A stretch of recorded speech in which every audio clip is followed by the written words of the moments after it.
Hello, everybody, and welcome to the Vancouver Resource Investment Conference channel. My name is Jesse Day. We're counting down to the next VRIC, January 21st and 22nd. There is a link in the description below where you can get your tickets. And we are bringing the VRIC to you online. This is our first panel online on the channel, which I'm very excited about. We are being joined by Michael Oliver from Momentum Structural Analysis and Patrick Karim from North Star Bad Charts, two experts in charting and technical analysis to run through a number of commodities with you guys. So Michael and Patrick, welcome to the show. Thank you so much for taking the time to come on here. Good to be here. Thanks for having us, Jesse. It's just truly an honor there to be on this panel with Michael. Really appreciate that. Yeah, well, I've seen both of you in action together on your channel, Patrick, and I've also interviewed both of you individually for my channel, Commodity Culture. So I thought it'd be a great idea to get you guys together and talk technical analysis. So why don't we start with you, Patrick? Let's take a look at the broad market and what you're seeing there that you think investors should be paying attention to from a technical standpoint. You're putting me on the spot. I didn't know I was going to go first. All right. If you don't mind, I'll share a screen because an image, and as chart traders, we need visuals because we need that objective frozen in time image. So people, you're not, all over the place. You're hearing narratives. This is happening. The Fed's doing that, and you're all confused. So I just want to preface everything just to show a classic the etymology of a top. Here's the NASDAQ.com bubble top. They don't always happen like this, but this is a classic one. You just have a crazy, crazy run up. Then you have a blow off top, but you only know in hindsight, right? There's some clues distance from moving average to know if really it blew up, but it goes up. Then after that, once the price breaks down, what I call a wall, so support, once you're below that, it flips. So that support becomes resistance. All the bag holders on top, they realize, oh my goodness, something's wrong. So as soon as the price goes up, the guy sells, because he doesn't want to tell his wife that he's losing money. He cuts his profits. And then all the retail or all the hedge funds, whoever, they're starting to sell into that resistance. That support now became resistance. So after that, price goes down. And then this is what we call the dead cat bounce, the echo bubble, like a whole bunch of terminologies. That's that crazy rally or that retracement. This could have been probably a Fibonacci retracement, like whatever tool you like having. It goes up, it goes up, it goes up. That's why I never get excited. After a huge drop, don't get excited, guys. Wait until you overcome the wall, because that wall, it's still there. That topping structure, once you're below it, it's resistance. You only get excited once you cross that wall, then you retest from above, then you know, okay, something fundamentally, structurally has changed. And it failed. The retest failed. It went back down. It tried again. It failed a second time, creating a beautiful bearish rising wedge. And once that broke down, it was game over. There wasn't time to go long. So keep that in mind. Here, I'm going to show you how this is playing out for the banks. So this is the Bank of America. I'm not quite sure if that's a big bank. I'm pretty sure that's a big bank in the United States, priced in crude oil, priced in energy. So you want to remove the fiat illusion of them printing, adding zeros to everything.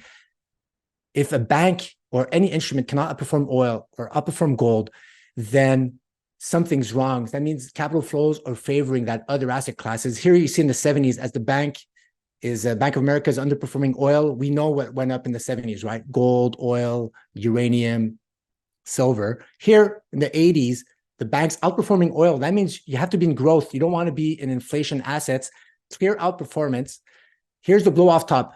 Back to the chart I just showed you before. We had here, it had in 98, 99, it had a blow off top, breaks down. Here's my wall, echo bubble, fails, goes back down, starting to morph into existence, a rising trend line, tries to go up again, cannot do it. It's losing momentum. And Michael knows a lot about momentum. He has his tools that he's going to show us. And then after that, once it falls below that line, 1 point, 2 point, 3 point, a break on the fourth, a valid trend line is 3 points, a break on the fourth, sayonara.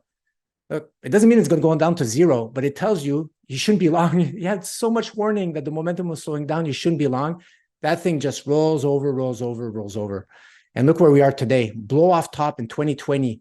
So the banks went crazy as oil went negative. Blow off top. Here you have a clear wall, topping structure below the 4-year moving average. I'm pretty sure that was it. Echo bubble, tries to go back above the wall, can't even tag it. One touch, two, three. This needs to hold trend line is morphing into existence. And I did a zoom in here. Look, this is dire. Like complacency is bonkers. If that thing falls, we're in the same type of situation where I could have flipped the chart to remove the bias. That thing's going to look like it's going to rocket upwards in favor of oil now, or the banks to go down. And look, I just highlight the volume at the bottom, guys. Capitulation volume, it looks like this. Crazy people exchanging, buying the dip. Here, there's no volume. None. This is total complacency. Like we're nowhere, if that thing breaks down, we're nowhere close to a capitulation bottom for the banks. So this leads me to the final chart just for the overall market. Here's SPX versus inflation. It's that black line, guys. Always price and inflation in other major asset classes. Top, wall, echo bubble, can't make it, down it goes. 2006-07, top, the wall, tries to go back up, can't make it. You have more risk of going sideways or down. 2021, it was a stretch topping structure. Top, breaks down. Now we're right at that wall, it's turning down. So until it gets back above that wall, here it took to clear that wall there from the 2000 top, it took 14 or 15 years. To clear it from the 2007 top, if I stretch my line, it took another 6-7 years. We don't know how long this is going to last. You don't want to be in that chop zone for 5-6 years. This is not a good environment for growth stocks. And here at the bottom, I have gold versus SPX. This is critical. So that one part of the equation is SPX breaking down versus PPI or not breaking out. Gold, if you want to be in a gold precious metals bull era, you want gold to break out versus SPX. Not quite there yet. Higher low. There's a trend line morphing to existence. So I think it's at around half. When gold is going to be worth half of SPX and able to hold that, then silver's going to go bonkers, uranium, all those. Just insert your favorite commodity, guys, and you'll be good. But we're not quite there yet. And that was my rant, guys. Great. Well, Michael, did you have any comments you wanted to add to that before you then dive into commodities and the commodities index for us? Patrick's analysis of stocks was dead on, echoes what we think. Instead of looking at price the way he did, which is a very sophisticated way, instead of just, the amateur way of looking at price, we run momentum. And the 2000 top and the 2007 top were both, as he described, there's this reach back rally, this effort, which calmed everybody's nerves and injected hope into the investors again. Like, that didn't mean anything. What happened before. We're back again, bull market again. In fact, if you go back to the 2000 top, now NASDAQ didn't get back up to the high, as Patrick showed, but the S&P actually went back up to the highs, and it made a new high monthly close in the month of August of 2000. It was not a new high trade that month. I think the March high had been the high trade, but it was a new high monthly close. And there was an article in the Wall Street Journal written by Steve Leisman, who's now on CNBC, and he used the term soft landing. And it was like the headline of the article about how all economists thought this is going to be a soft landing. So it's not a new term, okay? Now that term has come up again. Of course, it's very popular, soft landing. And I fully agree. We're rolling over. And from Patrick's levels of price resistance, our momentum metric said 2.5 weeks, 3 weeks, 3 weekly closes ago, just above 4,500 in the S&P, that we're rolling over. In other words, the counter trend rally, there was a very protracted. I mean, it was a year. We made a low in June last year in the S&P, made another low in October. Here, like almost a year later, we've been this redundant rally where a lot of ups, downs, but it's overlapping rallies. And finally got up there to 4,600. The old prior high was 4,800 plus, and now we're trading in the 4,300s. So as far as we're concerned, the dynamics for the rollover have been signaled. And there's one other number I'd throw in there. Just based on annual momentum, which broke down actually back in February of last year for the S&P, January for the NASDAQ, a year, 2022 we're talking. If you get that S&P back under 4,000 again, expect the downside to be sharp and dramatic, no longer arm wrestling. So far, the bear market's been an arm wrestling, like Patrick showed in the prior bulls. It won't be arm wrestling anymore. So you don't even have to get back to 3,500, which was last year's low in the S&P. Just get under 4,000. And we argue, watch out, it's white knuckle flight time. And we bet that's going to impact other markets as well, favorably and unfavorably, depending on the market. Anyway. Well, yeah, why don't you break down the commodities market for us now and what you're seeing when it comes to the Bloomberg Commodities Index and how you see the overall commodities complex performing up ahead? Well, first thing to say is commodities aren't linked to gold. Historically, there's times they've been linked, such as in 1977 through 1980, when gold went up eightfold, commodities like doubled or tripled. They were in sync at that time. But if you'll look at the action since 2011, when gold peaked, commodities also made a high. The Bloomberg Commodity Index was up around 237. Okay, remember that number, 237. It collapsed into 2009. That was in 2008, excuse me. It collapsed into 2008 and 9. Along with the stock market, by the way. So it was coincident with the stock market. But then it rebounded in 2011. While gold was making a new high, the Bloomberg, instead of back at 230, was at about 170. But it was, trying to come back up. But then that whole asset category went down under 60. So we had a market in 2008 that was at 237. And in late 2020, it was trading under 60. You had a wipeout. In other words, commodity prices were taking effectively what we call theoretical zero. So as an asset category, just on valuation, it was ridiculous. Okay. But commodities were continuing down from 2015 through 2020, like in an arm wrestling decline, not a collapse anymore. Just they couldn't breathe. Okay. During that time, gold doubled. Gold went from 1,000 to 2,000 by 2020. Summer of 2020. Commodities were still under pressure in the summer of 2020.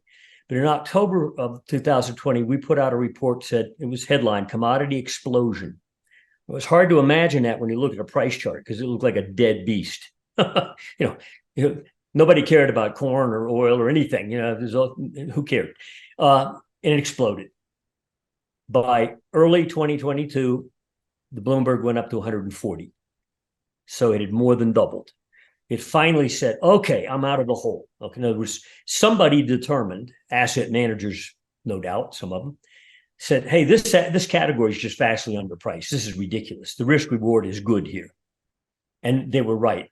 They probably joined in later than what we suggested, which is in October of 2020. Bloomberg then was 70. But it doubled, went to 140. Now, it's interesting where that Bloomberg chart, if you look at the top, there's two charts there. There's a monthly price chart going back to 2008, and there's an annual momentum chart below it. By annual momentum, what we do is we measure each monthly bar of price. How much above or below the 36-month average is that action? So it's an oscillator, okay?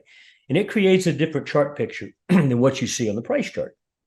And that's why in late 2020, we turned bullish because there was a massive upside breakout on the momentum charts. Price followed, of course.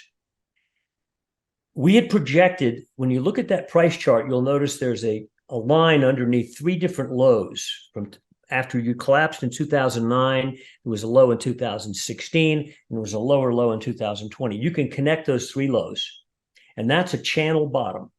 And if you take that same channel and with a parallel ruler, raise it up across the single high that occurred in that 2011 rally, and it carry that line down parallel to the channel bottom, that's where we stopped in 2022 against that channel top, which we had expected that would be resistance. But even then, everybody, by the way, commodities basically peaked in February of 2022. What occurred then? The Ukraine-Russia war. And everybody blames the commodity price rise on that baloney. Commodities peaked when that war began, within a few weeks of that. Oil had already gone from $10 to 100 and something. All the commodities had gone up massively, well before the war ever occurred, and they crested around the time of the war. So the Federal Reserve and people like that who blame the, in quote, commodity inflation on the war, baloney. Commodities had already doubled before the war ever occurred. Okay. Since then, we've had a correction. Now, in price, you're coming down off that channel top. So pay attention to that channel top going forward. Right now with the Bloomberg's around 103 to 107 this month, trading in that range. Its recent low was under 100. It's had a corrective pullback. Didn't go back down to 50 or 60. Okay, so it's been a protracted correction in commodities, very orderly too, not a collapse. So it was supported on the way down. And now it's sort of cupped up a bit. And we think the turn is underway now, back to the upside. But if you ever get that price chart up to the top of that channel again, don't expect it to stop. That's when the second wave really hits commodities on the upside. And right now, I'd throw out a price level, upper 120s. You ever see that again? You don't have to go back up to 140. You're going to break through that channel. And at that point, this parallel channel on price that goes back to 2009, multi-year channel, is going to break out. Momentum, meanwhile, at the bottom chart, when you broke out in late 2020, you surged off the page. In other words, it was a real gusher. So momentum got overbought. Okay, that's fine. It had a tantrum. Okay. The pullback in momentum, when you look at that momentum chart, is down around the 36-month average, which looks like a logical place for the momentum to come back down to. Basically, the levels at which it broke out on momentum now in late 2020. So momentum is corrected back to its prior breakout. And what's happened since then? It's gelled and started to firm without any headlines. You don't need a war, okay? So we think that the commodities are about to have their next wave up, and it's coming from around the recent lows. And therefore, we're on the bull side of commodities. We've seen a lot of strength in oil recently. Grains are stable. Ultimately, I kind of think the grains might take leadership. I can't prove that right now, but I think that that part, the food complex within the commodity complex, might outpace oil actually at a certain point here in this second wave. But I think the picture says this is an opportune time to be thinking about investing in commodities. We think the correction's over. And two, in commodity-related stocks, as opposed to, the regular stock market. Well, we definitely agree. Being the Vancouver Resource Investment Conference, that's what we're all about here. And I have a channel all about commodities too, so definitely concur with you there. Patrick, why don't we shift over to talking about gold specifically? I know you've got some really cool charts to show us there. Okay, guys, gold. Just to tie in, with Michael saying there, gold, indeed, commodities, they don't track gold per se, right? Gold opens the pathway for commodities to go bonkers, but the CRB, the commodities, they track, it's primarily oil, right? I could overlay the oil chart on the CRB, practically looks like it, and that's some big differences there. But both, when they have bull eras, they're instigated they break out practically right after gold's able to have some headways, and this is gold price in Swiss franc, and that chart kind of had me worried a little bit. Because right now we have expanding volatility right here. I don't know where it is today, the Swiss franc, but I think it's right on this possible trend line, because you need three bounces to have a trend line morph into existence, and we're approaching it right there. So we're going to keep a close eye on that. If ever there's a bounce going up, I know this trend line is going to be important. And then after that, we could see if it's going to try to rally upwards, eventually try to break up from that top. But because it's slanted upwards, it's giving me a little bit of pause. So that's why everybody's scared right now. Gold's having a hard time. We're going to have to see how the month ends. And always, guys, when you open a chart, first thing you should do, always check the time frame. Those are quarterly candles. It really reduces a lot of the noise. Here you see the beautiful base it did, gold versus the Swiss franc when it broke out here back in the 2019. Beautiful. So you got to wait now. That's why people are having a hard time. The markets are starting to roll over. Gold's trying to decide where it fits and all of that. And this ties up.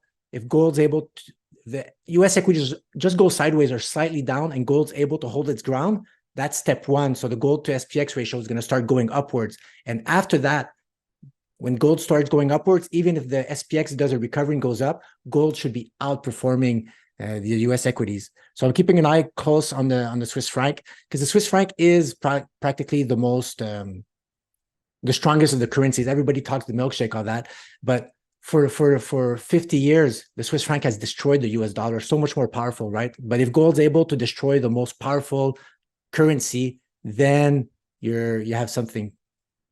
Here, guys, again, the gold quarterly chart, reduced noise. Look at a beautiful pattern. This is for people who are not familiar with TA. This is 2019, the Q2 of 2019 was it was an epic 1, 2, 3. Look, there were a lot of daily closes, weekly closes above 1350 back in those days. Oh, it's time to go long. The quarterly closes, that's a 4-point trend line. That break here, I don't want to say go all in, but definitely you could increase your position size when you see a breakout like that, because a huge base like that does not happen very often. And I don't have to mention like inverse head and shoulders. Look, for me, it doesn't quite matter. I have a beautiful resistance line, higher lows, tight. This is what everybody should look for. And here we have potentially a bullish expanding wedge, but it has to break out. So I have it's textbook, 2 dots, 2 touches on the bottom, 3 on the top. Right now we're in this zone. How low is this going to go? The Rocky before, people start pricing in, the market start pricing in the destruction of purchasing power required to save US equities, right? Either via rates going down a little bit, US dollar doing strength versus the euro. Whatever those reasons, guys, whatever, like Michael says, we're chart traders. In June of 2019, there was no news about inflation. Inflation was actually going down. There was no Ukraine war, no COVID. Guys, stop with this fear-mongering clickbait stuff, Just look at the charts. The market's going to tell us gold's going to break out on no news. We love it. Just like Michael said, the commodities, they're waking up. I've been tracking the oil chart. It's bouncing on support. No news. Everybody's thinking it can't go, it has to implode because they're looking too close to the mirror. Take a step back. This is the big pattern morphing into existence.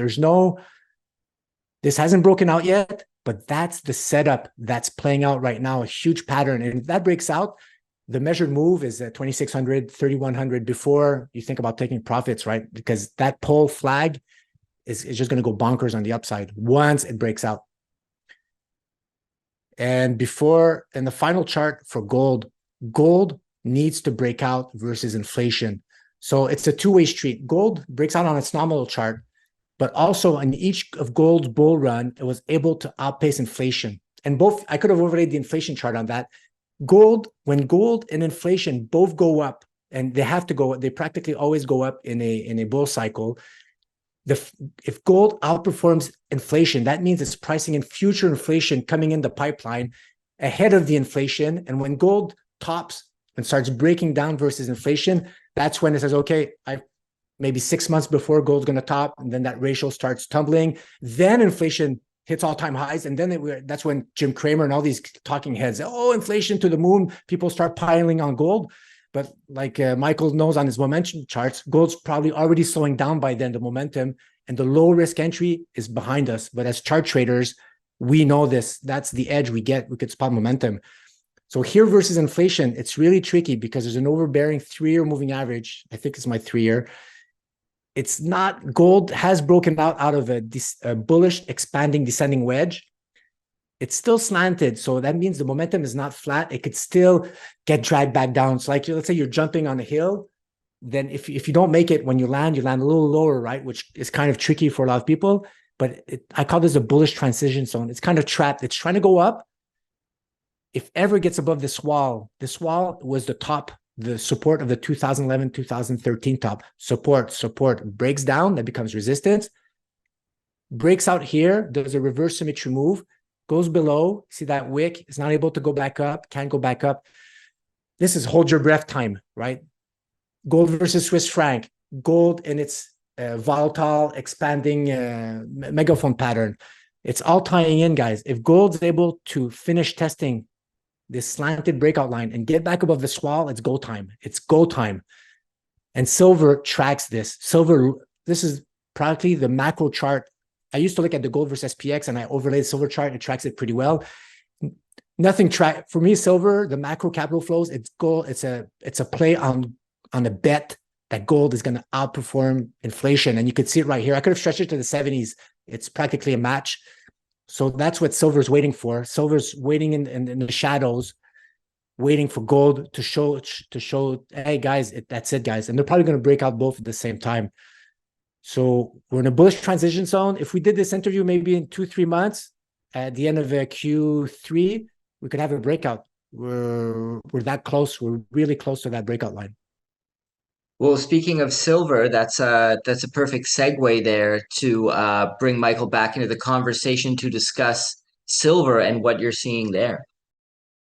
Well, I've got a similar chart that Patrick had at the silver monthly closes, and my chart only goes back to the early 2020. That's prior to that COVID panic sell-off, where everything went down and then gold and silver left the page.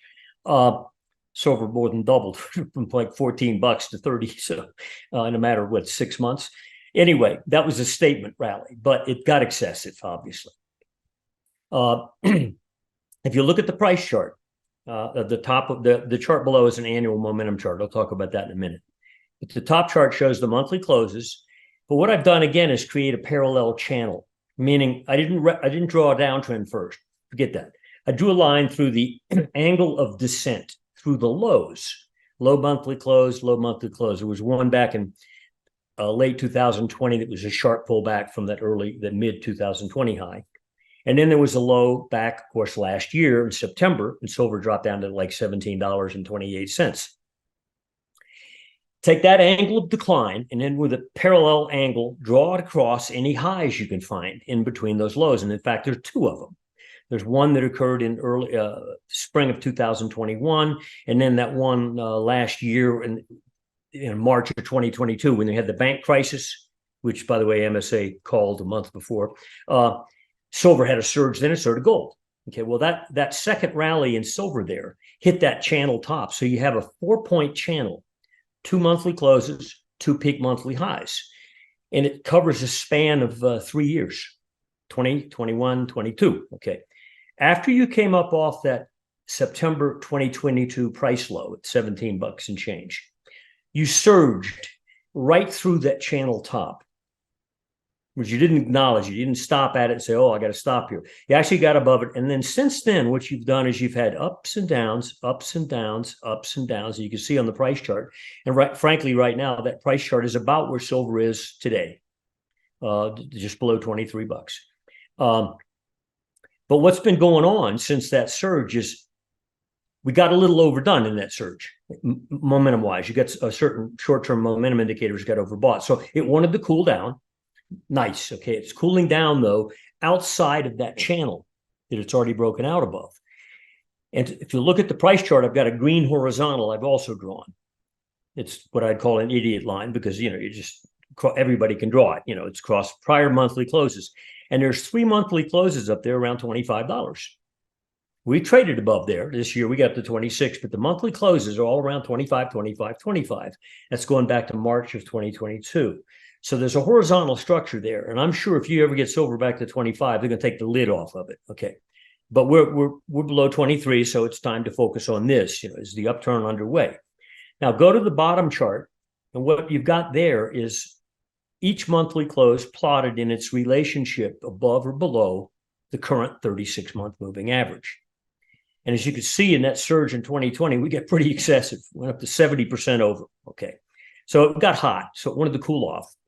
And while silver basically waffled for the next 2 years between 22 and 28 on the price chart, that momentum cooled off, kept coming down toward the rising 36-month average. So the oscillator was getting a correction. Price was chunking sideways until you got that stinger, that's price chart stinger in August, September of last year. Momentum got under the 36-month average, under the zero line. But that average is really not technically important. In other words, it's not structurally important to hold it or whatever. It's just a yardstick to measure by. But look what's happened since. Since we made that low late last year, the momentum readings have come up through a 3-point downtrend line. Just like price went through a channel, momentum broke out over a clear 3-point downtrend line that went back to the summer of 2020. So it's like a 2.5-year downtrend defined by 3 peak oscillator closes. What have you done since? You ran up to the blue horizontal line on momentum. Now, what's that? There were a couple oscillator low closes back in 2021. They were all about 10% over the zero line.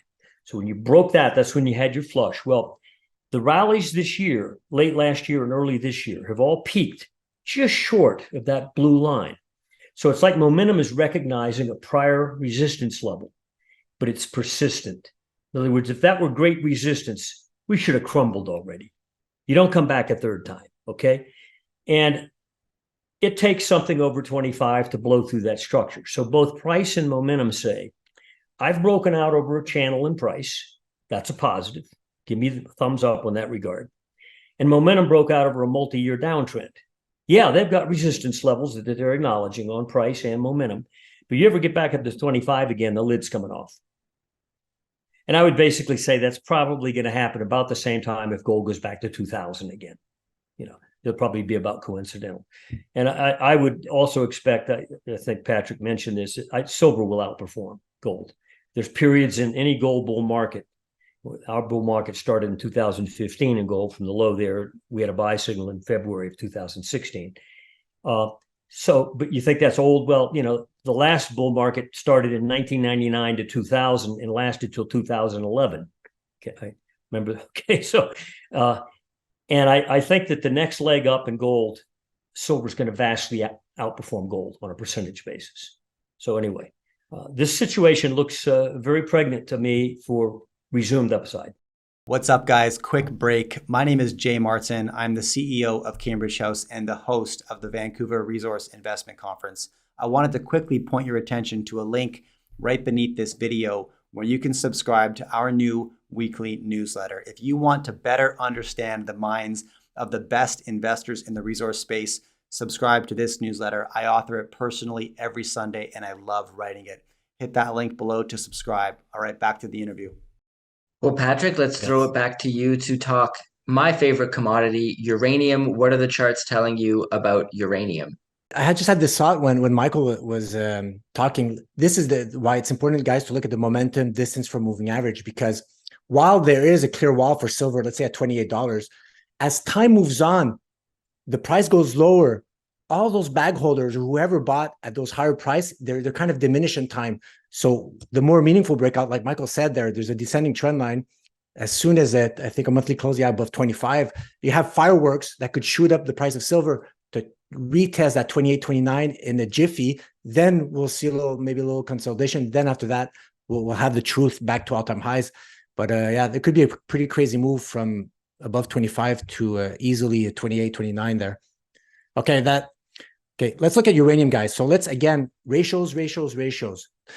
If uranium is going to be in a bull market, it has to outperform the tech stock. It has to outperform the mainstream Wall Street's darlings and all that. You know, they have to, because you want the tailwinds, right? You want to make sure those pension fund monies, they started, oh boy, I'll put a little less in my Tesla and I'll put a little bit more, you know, in uranium, et cetera, all these stocks.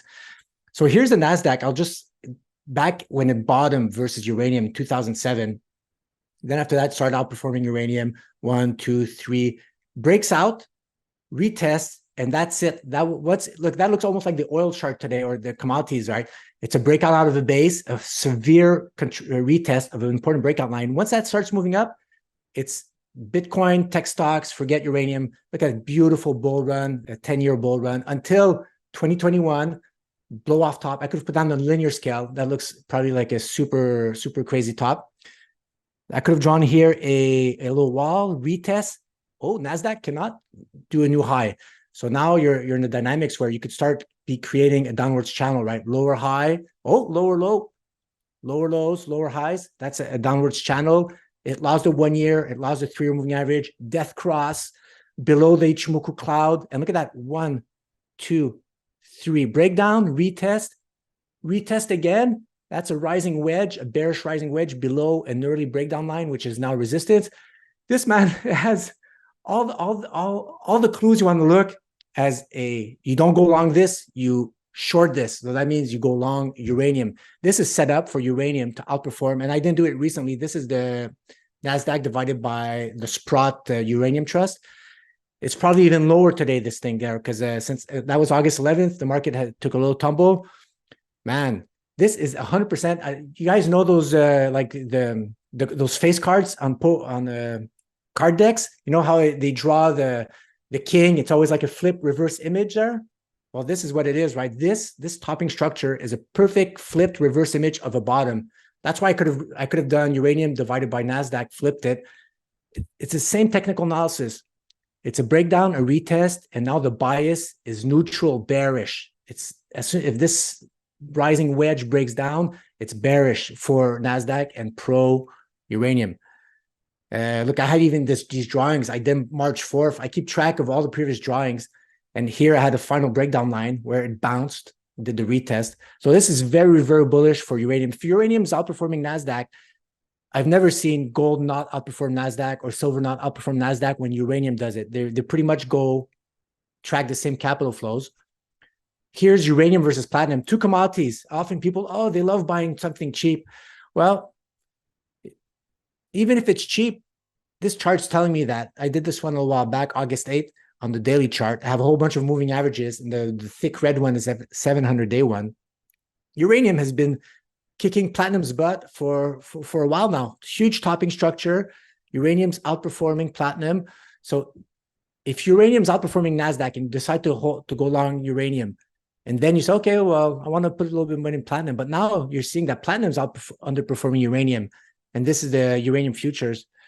You got to be wondering, until this thing breaks to the upside, uranium's outperforming now its peers, a peer, and a competitive asset class in the NASDAQ. So it's got two tailwinds instead of the headwinds, which is very, very good for uranium. Here is the uranium miners, guys, the URA chart, the uranium miners divided by SPX. So now, if this goes up, it's uranium having the tailwinds. Here I have 1, 2, 3, 4. Look at all these wicks on the smaller time frames. A lot of people might have called bull era. Sellers coming in, pressure. There was a rising trend line here that got broken down of, but this possibly could be an around the apex move. So 2020 lows, higher lows in 2021, higher lows in 2023. For me now, it's neutral, tight and coiled. So that I want to pay attention to these tight and coiling patterns because it's telling me that there will be an opportunity soon. It's right above, this is probably my 3-year moving average, above the cloud. There's no more red Ichimoku cloud, guys, for you guys wondering. It's like a projected resistance zone, sideways and slightly down. So it kind of estimates that when the price comes back up, the dissipation of that resistance or support, it's people going to sell. See how that cloud's containing all those rallies? So if ever that line gets broken out of, it's bonkers time, bonkers. Uranium miners outperforming SPX there is going to be, I didn't show you before, but in the 2000s, Cameco, just look at that chart, guys. It's like, it looked like the Bitcoin chart from 2000 to 2009 there. Cameco is just bonkers. So right now, momentum, the downwards momentum is done. It's sideways. And if it breaks above that, it's bring out those Duke Nukem signs, which look like kind of this color. This is just the uranium chart, guys. It's uber bullish. If that line breaks out, here I have volume profiling, just another tool. Like a professional chart trader doesn't need volume profiling. It tells you how much hands transactions were for a certain price area.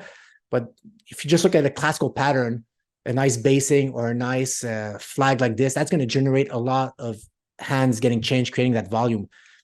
But it's just a visual clue for guys not too familiar that if you're above that, all these buyers are support. So if ever the price comes back down, this is a wall below. But if you're below it, it's resistance. So right now, if we climb above this volume-defined wall, if we climb above this long-term trend line, and look at this sentiment as defined by volume here, increasing volume. People always look, oh, I have crazy volume. It's going to the moon. Usually crazy volume is a blow off top, especially if the metrics, if you're stretched from moving averages, look here how far you are from the 3 moving average. That's a blow off top, or it needs to cool down a little bit. While the price has been going sideways, the volume is drying up. I love this. It's fuel for it to go up. Just like here in that basing pattern, the volume was drying up, and then you have volume expansion. So it has everything here. Uranium has everything for it. As soon as it gets back above that white line, it's another setup for the ages, guys. Look, people always say, oh, Patrick, you keep saying that. Well, the setup's there, guys. Just wait for the breakout. That's what chart trading brings you. You're able to put probabilities on those low risk, high reward setups, and they're brewing all over the place right now. So you just got to take a step back, look at Michael's charts, look at my charts, and you'll get an edge. Great. Well, that's all we have time for today. Unfortunately, it was awesome catching up with both of you and getting your thoughts on these various commodities through technical analysis, something I need to brush up on more, and something I think more investors should pay attention to. Before I let you go, let's talk about your respective services and what you do. We'll start with you, Michael. Could you tell us about momentum structural analysis and what it's all about? Well, I've been around for 30 years, started in 92, so 31 years. Primarily institutional clients. We opened to retail subscribers in 2016. We offer a all asset category report that we call it the 360 report, commodities, emphasis gold and silver, stock markets, bond markets, and foreign exchange. And frankly, in this day and age, those things are so interrelated. You can't just look at gold and say, well, what's gold doing? Hey, you got to look at what Citicorp's doing. Okay, we've done a study on that recently. There's a great overlay inverse of Citicorp chart and a gold chart. Okay, so you've got to look around at all four asset categories, even if your focus is on, let's say, one of them. And our website is olivermsa.com. You see my picture there. Click my email and request some samples. Be happy to send them. Great. Well, I'll put a link to that in the description below, as well as to northstarbadcharts.com. Could you tell us about that service, Patrick? Thanks, Jesse. Yeah, well, Michael's stuff is great. It's intermarket analysis. I didn't know that word. We've been doing it with racial charts, but like Michael said, everything is financialized. Look at those racial charts. Look at everything. That's what we do at northstarbadcharts.com. There, we just try to give always that alpha there, the big picture, because it's always forest to trees. You don't want to fight those capital flows, right? You don't want to go long growth when they're breaking down versus commodities. You want to make sure that you're in the assets getting those trillions of dollars of tailwind, right? And yeah, it was really fun, Jesse, Michael, man. I'm super happy to catch up with you there. Always love listening to you describing your charts. It's like it mesmerizes me. It's bonkers. Let me compliment you too. I love your measurements of like uranium instead of against the dollar, against the stock market. I think it's a good step because the distortions caused by changes in the underlying value of a fiat currency, that screws up your price charts. You're measuring gold versus a piece of paper that isn't a firm yardstick.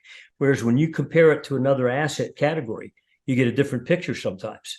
And that may be a better unit of measure than using the dollar, for example. So thumbs up on that stuff. It's good stuff. Well, thumbs up to both of you. Thank you so much for coming on the show. And we'll definitely have to do this sometime again.